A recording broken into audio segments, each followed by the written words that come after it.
Okay, so we are going to look at a problem that reads, what net external force is exerted on an 1,100 kilogram artillery shell fired from a battleship if the shell is accelerated at 2.4 times 10 to the fourth meters per second?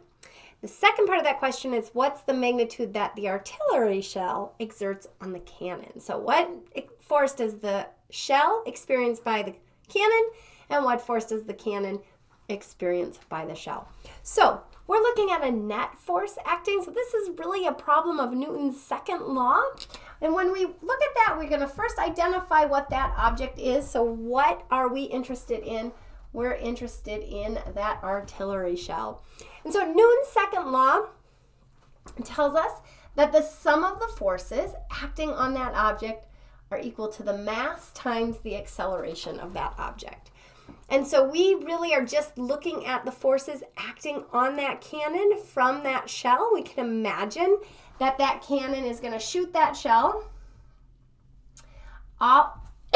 with some force on that shell, causing the acceleration that's given, which, as a reminder, was 2.4 times 10 to the fourth meters per second squared. So there are certainly forces acting on this shell in all directions.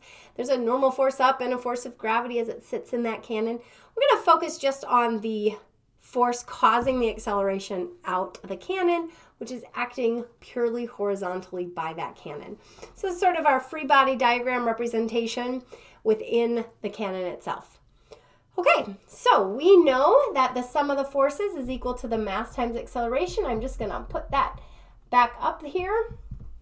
The mass of our artillery shell was 1,100 kilograms.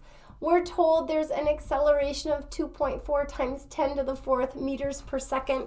So the force, net force that causes that acceleration is going to be 2.6 times 10 to the seventh newtons. Okay, so using Newton's second law to kind of practice that.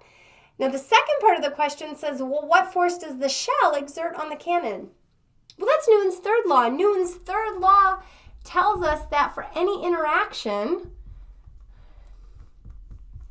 the forces are equal and opposite.